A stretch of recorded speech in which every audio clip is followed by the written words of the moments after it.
Hey everyone, Rob from Southgate Media Group here. Before we get started with this podcast, we have a quick message. If this is your first time checking out the show, we love that you found us and we really hope you enjoy it. What we have to say is for the subscribers, if you enjoy our shows, would you please donate to help keep these going?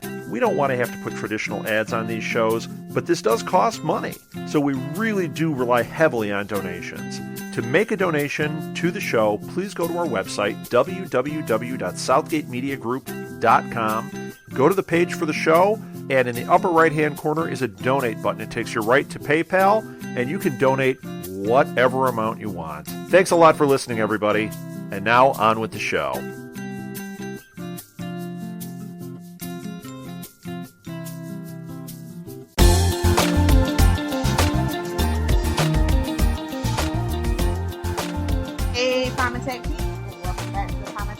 A Southgate Media Group podcast dedicated to all things heroes related, including the upcoming Heroes Reborn sister/sequel show. I'm Lilith, and on the hunt for specials with me, as always, is... It's me. It's Ricky. Hello. We're not doing a children's show. Up for discussion today is episode 319, Shades of Grey. Yikes! Yeah. Very topical for this year. Let's just jump right in the recap. The tech specs. Let's see, this episode first aired March 9th, 2009. It was written by Oliver Grigsby and directed by Greg Beeman. Be on the lookout for at least one extreme close-up. Nice. Do you have that synopsis for us, Ricky? Claire contemplates whether she should help Eric Doyle. Nathan and Danko engage in a power struggle over operations at Building 26. Well, there is just one thing I want to add, two major plot points and players that the synopsis didn't cover. We get Hero and Ando get a surprise when they try to help Matt Parker. So let's just get into the breakdown. Where do you want to start? Let's just go with Scylla, because it's a major part of the episode, and I'm alright about it. I'm not that excited to talk about it, but you know. Really? Yeah, not really. Oh. Oh, look at you. You're excited. I'm not excited about Siler, but I'm excited about his dad. Oh, yeah, his dad, but, like, the content in the talking to each other it's just not... It's like a usual Heroes kind of thing. They build it up, and then they kind of close the door behind you. I actually like this episode well enough. I think mostly because John Glover is Siler's dad, Samson. Yes. Samson Gray. And, I don't know how this slipped by me when I was first watching it during the original airing. Mm. I was watching this episode, and I'm like, what? John Glover's in this episode. Oh my god, he always plays an evil bastard daddy, yes! I know, right? Never let the trend die. Obviously, the only real thing that I kind of knew him from before was Smallville. And in Smallville, he was like, you know, the kind of, really, the suit-wearing kind of, like, evil father, whereas here he's just the really downtrodden, really dirty taxidermist? Yes. Wow, that is creepy. That is like some serial killer red flag type stuff right there. Exactly. Oh yeah, I don't know. It felt like we were forever trying to get to this point. And when we got there, it was a little disappointing, but I thought that the acting from both of them was really great, despite the script. Yes. It was believable. Yeah, definitely believable. Especially, I like Samson, or John Glover, just the way that he's like a broken man. And, you know, it's all due to the power. In my eyes, it's all due to the power, because the power kind of just made him just unsatisfied with life, because at the end of the day he could have whatever he wanted, and you know it didn't really get him anywhere. And you can kind of contrast that to like Siler at the moment, because he's just taking powers willy-nilly, but he might, oh man, I say that word so much, but yeah, whereas Samson now is just like an old, like bitter kind of living in a trailer in the woods. Like you would never expect the father of Siler. Like that's the thing that I think I like the most about it. It was a complete opposite of what you would expect from somebody that is Siler's father, who we find out he shares a lot of common personality traits with, and a power. Yes. In the kind of scenes that we see them together, we figure out that Sila's father's dying from cancer. That's probably due to the amount of cigarettes that he's smoking. He's pretty much just chain smoking the bad boys. And yeah, it's good because like when they first meet up, it's just Sila like essentially just not toying with his dad, but just talking to his dad, and you kind of feel like he's gonna kill him, but then when he meets his father and sees how like downtrodden he is and how unsatisfied with life he is now, he just kind of decides to leave him until obviously Sila cuts himself and shows it off, and that kind of I think we may have talked about this, but that bit does kind of seem like he's like Sila's playing with him at that point to see what he'd do, especially in the fact that Samson could take the power and be immortal, and so yeah, I feel like he's playing with him at like the whole time. But what do you think? I definitely think that Samson knew his son had the potential for the hunger, and that's kind of why he left. I know that's like a prevailing fan theory, but I totally do.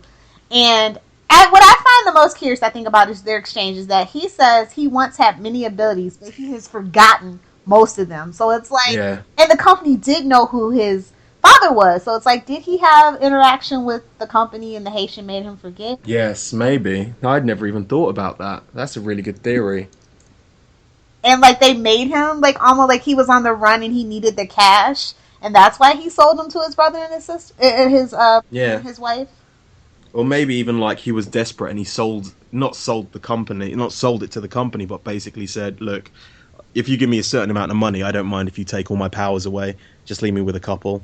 Just like a whistling one will be cool. But yeah. Well, that was part of his the intuitive ability, and when the Siler has, that's just how he expressed it, I thought. Yes.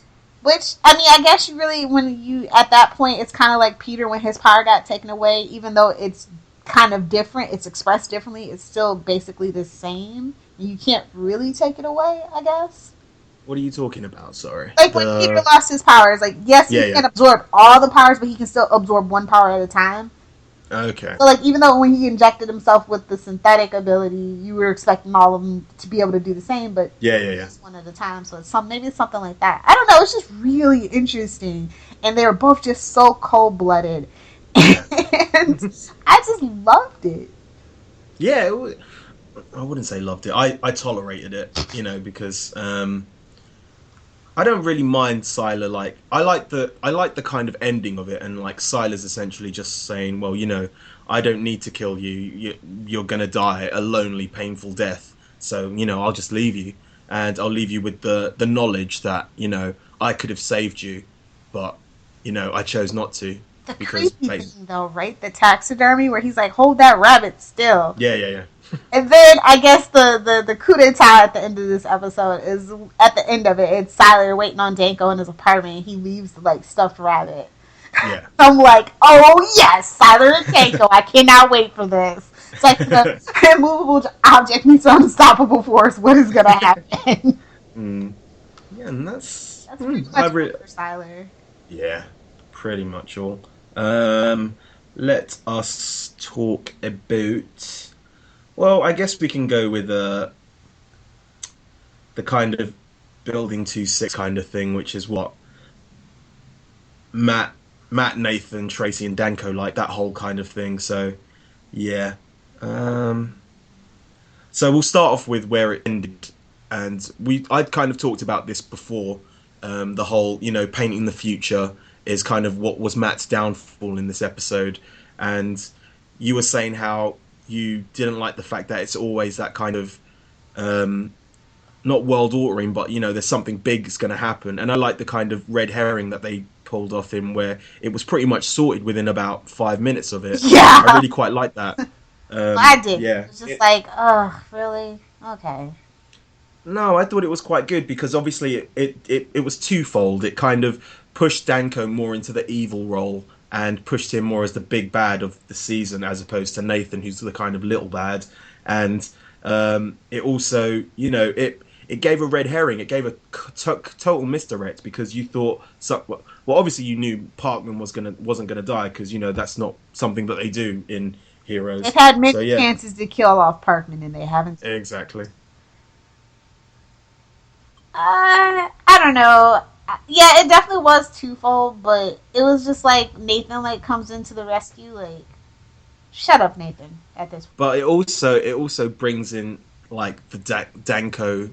This kind of brings something up with Danko, just like, oh, he got there fast, and he said that in the previous episode, and it's kind of everything's building, and then that leads to a head, which is basically Nathan kind of telling Danko that he's out. yeah. And Danko just plays the footage of Tracy saying, you know, you're one of us, Nathan, you're one of us. And it's a nice little link back, because the whole way through, we're all kind of not questioning, but why isn't anyone just like, you know, kind of outing Nathan at this point? And Tracy did that, and no one kind of, it seemed like it was just like a thing at the end. Yeah. Exactly. But now it's kind of being brought back, and I really like the kind of, you know, sometimes in Heroes, you know, they kind of tease things and just don't really go anywhere with it.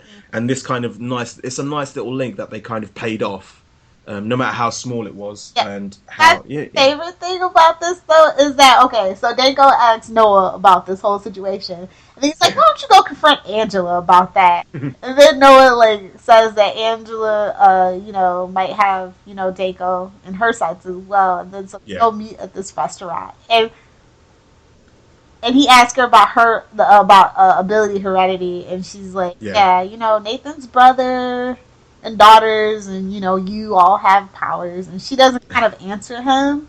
Yeah. She says, I know many men like you, but, like, dude, the way she was just eating, like, lobster and champagne, and she had her good pearls on, I was just like, what? And she also mentions the Primatech files, which I was all over. I love that little bit. I was like, yes! So yeah, I think that definitely is one of the best things about this episode as well, because we learn later on, coming up very shortly, about like why Angela is the way she is. Yeah, and I think this was like a good precursor. Yeah, it's also reminding us how much of a kind of manipulator and how much of a mystery she's always kind of been. She's always known more than she always knows more than what you think she knows. But also at the same time, we really don't know anything about her apart from the fact that, you know, she was one of the company founders. She kind of has these tenuous links to other people that we kind of have been hinted at, and also, you know, that we don't really know anything about. And so Yep. And then it's like Nathan tells Danko that he's been fired, and then Danko confronts him with a gun. But instead of killing him, he shoots the window and pushes him. And then that's when crap hits the fan, because Nathan starts to fly and flies away. And Danko's like, Noah, did you know about this? And Noah's like, no, it's not. It's just a shrug. I don't know. I don't know what you're talking about. But yeah. So yeah, Danko was also a really good highlight of this episode for me. I've also wanted to bring up the kind of, you know, Danko kind of brings up the fact that when he's kind of quote unquote fired, he's like, well, you know, I'll take my team with me. They'll come join me. Will they though? And also they kind of bring up how, you know, his kind of motivation is the kind of ends justify the means. And so, you know, does that make him any better than the people that he's capturing? Kind of is asked. Well, that's what I started asking myself. And obviously, you know, it doesn't. It makes him a bit worse than the people that he's trying to capture, but he's actually going out of his way to kind of get them. So yeah. Yeah, you know, he is that's why they dubbed him the Hunter. And I don't know, he was definitely an interesting villain. And this is the part of Heroes where I actually felt like, you know, things could go wrong, like that stakes were really high, and people could actually die and not come back. Yeah. Unfortunately, that didn't prove to be true, but I did love the feel that Danko brought into it. Because he was the other. We didn't know him. We didn't know what he was capable of. He was very mysterious and ruthless. Yes, definitely. But they did try to make him a little bit of a puppy dog in an upcoming episode, which I didn't care for. You know, they basically tried a silo with him, but it was only one episode, you know, it wasn't that much. Yeah. It's just like, let a villain be a villain. That's all. That's kind of what I liked about season 4, but we'll get on that. Yeah, I agree. So you want to talk about Claire now? Yeah. Oh, Costa Verde, what are we going to do with you? It's like one thing after another in Costa Verde. I know, right?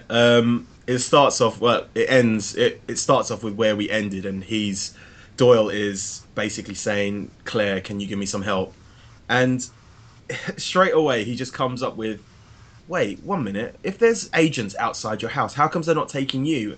And she just mentions the word free pass, and Jesus, like he throws on that guilt trip so much. Um, and he even pulls off the one solitary tear. Like I was feeling so sorry for him because it makes sense. Like she's basically kind of how everyone's always like, well, not everyone, but like Doyle's always not Doyle. Noah's always one of us and one of them, and she's that kind of middle ground. Like Claire's kind of that middle ground because she's neither one of us. She's neither like one of them because she gets all these kind of concessions for her powers. Do you know what I'm saying? She has so many ties to all the main exactly. people. And I don't know that I feel bad for Doyle though. Like I mean, first of all, he's dumb as heck for going back to his like puppet theater. Like, but we've said this before. I said this last time, and you said, "Well, people are creatures of habit." They are, but it's like they're on the run. If you watch any cop procedural ever, but he was on the run before. When he came out of level 5, he was on the run and he went back there. Yeah. And so obviously, like to be fair, people he was in the Primatech fire, so they didn't know. Like Claire didn't know that he was still alive. Yeah. Do you know what I'm saying? And if like everyone else thinks that he's dead, he just goes back. Like at all. Well, I think he's helping because he doesn't see any distinction because it's who it is. He's always seen the good in people, no matter what. So Really? I think that's why. I think so. Yeah. I kind of begged to differ about that. Well, we'll talk about it when the reveal happens. So yeah, let's earmark that. Yes, let's move on. Yeah, so like Sandra comes down and she's like, should we help him? And they're like, you can help whoever you want, but just don't help him. And then she like goes to apply for Alex's old job at Sam's Comics. Oh my god, no! Like how random is that? No. It's a good idea because basically Claire's trying to keep all the trouble out of her house. Yeah. And it's random. Well, obviously it's not random because, they built the set so they might as well make use of it. But the cliches of everything going on in there are just like maybe it's of the time, but like nowadays, like if they try and do that in like Reborn, I'm going to be so angry because not everyone who goes into comic book stores look like that. And not all pretty girls get comics as well. Do you know what I'm saying? So exactly. It's just so cringeworthy. Kill that stereotype. Kill that trope. But it's kind of funny because like he's grilling her. She obviously doesn't know anything about comic books. She doesn't even know that it's Wednesday, which is comic book day. I'm just like, I mean, you're going to work at a comic book store. At least like Google something. Yeah. Just saying. Anyway, then she receives. And then when they he says, "What would you have? Would you have the power of flight, or would you have the power of invisibility?" And when that happened, I was just like live tweeting. So basically, he's asking, would she prefer Nathan or Claude Rains? Claude Rains wins every time. Anyway, so then like Claire calls her dad and she asks him about how he lived 2 lives or whatever. It's so bad. It's like, dude, your daughter's obviously up to things, Noah. Yeah. And then she receives a message from Rebel that agents are closing in on Doyle. And then she, like, saves him. In, like, the weirdest fashion. Like, I don't know how she does it. She, like, grabs onto the guy's foot and for some reason he flips over the railings. But, yeah. Physics isn't real. It's an illusion. But, I think it's kind of like... I think it's quite a good storyline because obviously she had no qualms in helping Alex, someone who she assumed was good, but she didn't know his backstory.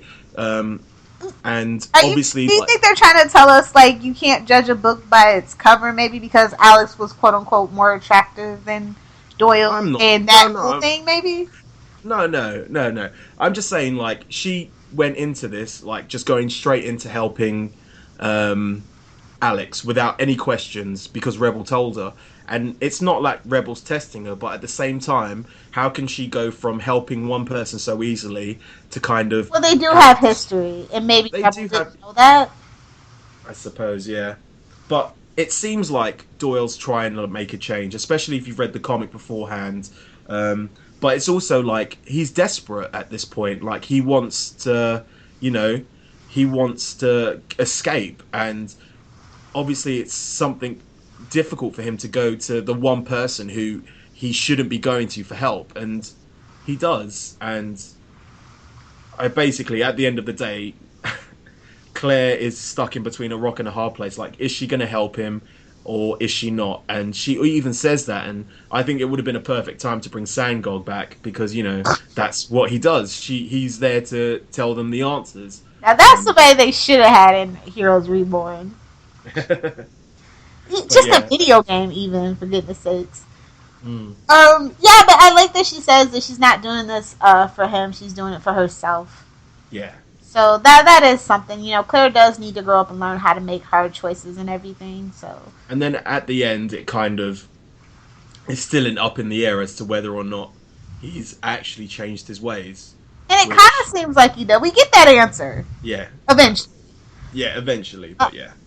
Although, that's to be debatable too in season 4. So, anyway, when she gets home, she receives a message from Rebel. And he's like, yo, apparently your free pass is up. The agents are coming for you. They burst in the house. They search in the house. They can't find anything. But of course, because they didn't look up, they didn't see Nathan and her zooming off.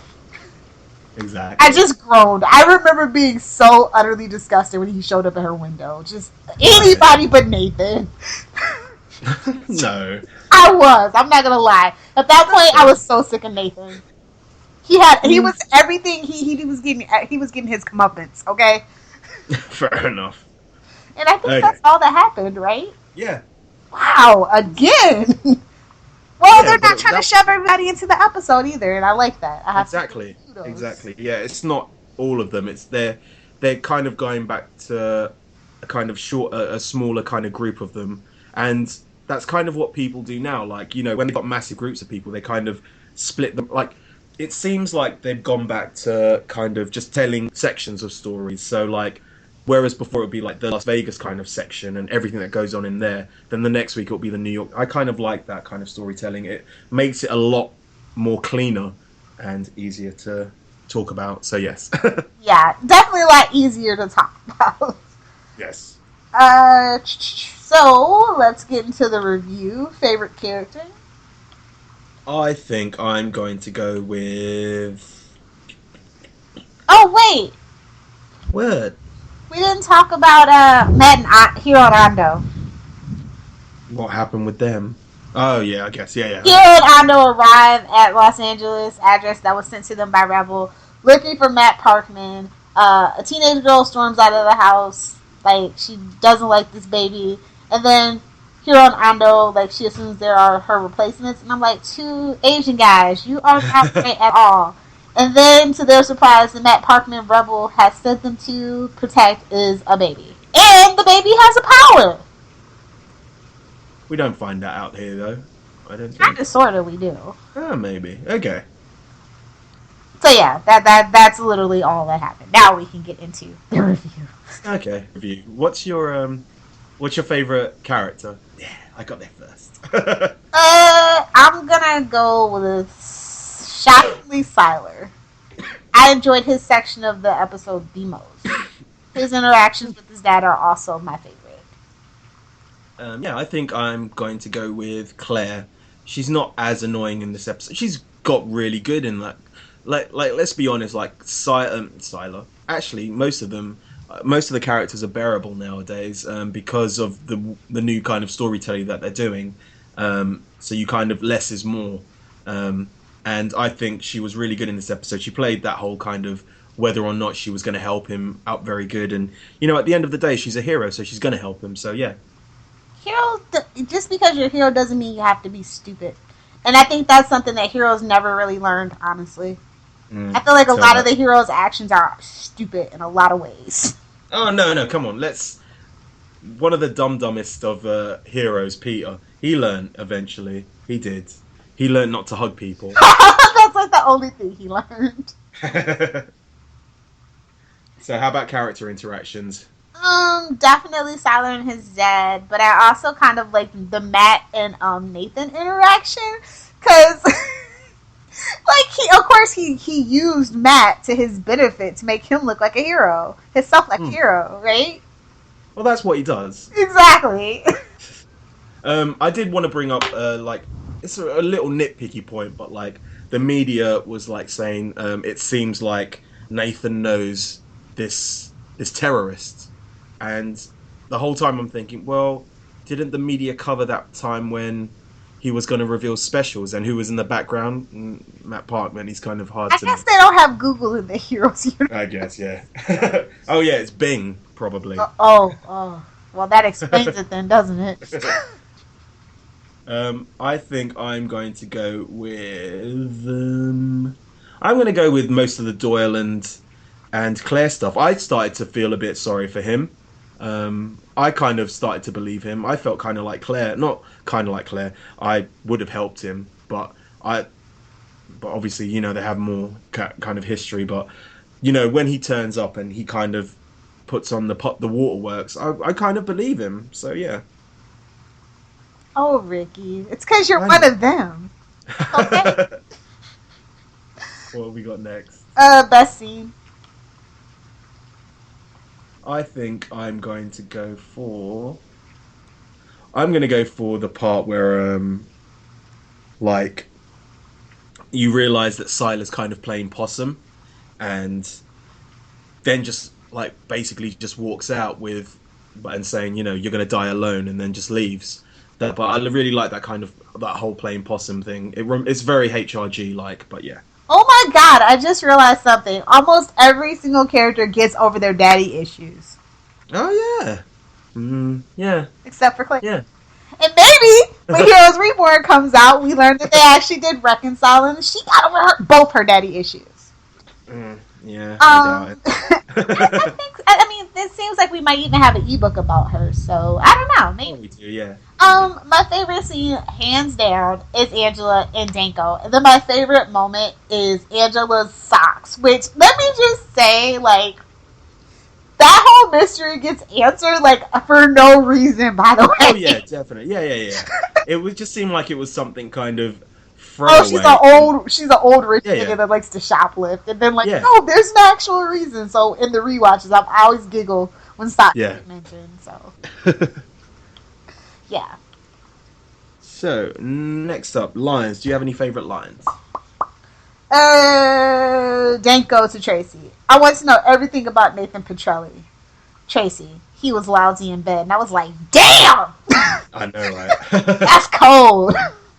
I think I'm going to go with, is that why you killed my mother? Why you abandoned me? I don't even remember. Didn't even matter to me. So few things do. Cold-blooded Samson Gray. Them damn Grays. I know, right? Oh, God. So, what are you going to give it for a grade? I think I'm going to give it a C plus B minus. Actually, no, I'm just going to give it a C plus. Okay. I could have done, like, the Siler thing. You've kind of swayed me on the Siler thing, but I'm still not entirely convinced. It could have been a bit shorter, I think. It just felt a bit too monologue-y for me, but yeah. Gotta fill them 42 minutes. I know, right? And trust me, I'd much rather deal with that than have some more, like, Nathan and Tracy time or Tracy and Danko, so. Fair enough. For me, it's a B minus. This was actually pretty well plotted. It had a good pace to it. With the exception of no Mohinder, except for in the narrations. All the characters that they covered, I liked, and it makes sense what we're building up to. So. Yeah, definitely. Cool. So, trivia. I have Sunil didn't appear in the episode, but he got a credit. So, this episode was his 50th appearance, making him the first character to reach this milestone. You would think it would be clear, though, right? Yeah. So weird. Yeah. Due to when being questioned by Danko, Angela technically doesn't lie to him. Nathan wasn't born with a power, but was given one, so it did in fact skip him. So, yeah. She's a boss manipulator. I know. We brought that up anyway. in the last episode, I think. Or anyway, there's another one about Claire's hair, but we've been looking at I know we've mentioned that so many times. Oh, I hate that wig. I hate it. And Angela basically holds her phone upside down at one point just so that they can show off the Sprint brands, I guess. So yeah. Instinct. Oh my god, this show is so damn old. The next thing I'm going to talk about is the comic book, graphic novel. It's called Hanging by a Thread, and once again, it's concerning Rachel Mills, who is still working for the government. She's on a mission to capture a special called Howie, and she saves herself and then uses her standings to kind of like interrogate Howie, but at the same time kind of keeping him alive. Like, obviously she's a special inside the belly of the beast, and she's trying to keep that a secret. Rebel is contacting her the whole time and saying that she's very much like Angela, which, is kind of funny. A bit funny because of also, they've met already. And at the end of the episode or comic, Rachel uses her power to make it seem like Howie is dead, and so he can escape. So yeah, she obviously listens to Rebel. And this trivia is basically, this is the first graphic novel to have its own animated video rather than a compilation of 3 or 4. So yes. Oh, instead of dragging it out, they just made it a video. Yep. Okay, so the story was by Jim Martin. Micah Gunnell returned once again, and the Easter egg was a behind-the-scenes image of James Kyson Lee, a.k.a. Ando. Nice. So, baby power. Yes, the next up we have the people who live tweeted along with the episode. They were either tweeting, retweeting, or fave during the live tweets. We have Pope_Melissa, Paraceline, Cruz Jazzy, Soft_Guitar 60, Cinzia 667, English at 101, and Demetria Mills 3. Thank you all for joining. Looks like it's time for some shameless plugs and self-promotion. We'll start with the show contact info. We here at Primatech Files love listener feedback. If you would like to get a hold of us, we have a ton of ways. You can email us via primatechfiles@gmail.com. You can leave us a private message or interact with our posts over on facebook.com/primatechfiles. We live tweet 2 episodes per week every Saturday starting at 11 a.m. Eastern Standard Time. For more information, be sure to follow us on Twitter at primatechfiles. You can also find us on Clamor, Tumblr, and YouTube by simply searching for Primatech Files. If you enjoy this podcast, be sure to rate, review, and subscribe to us on iTunes.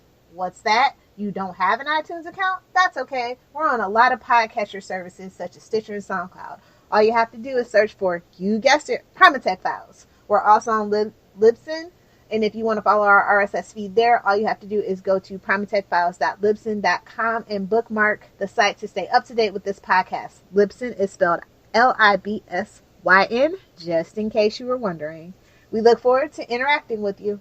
If you love our podcast, be sure to check out Southgate Media Group's iTunes provider page to see a list of what other podcasts are hot and trending in our network. Or you can take that one step further and visit southgatemediagroup.com, where you can find a full list of our 80-plus podcasts, along with weekly blogs and information about all the hosts.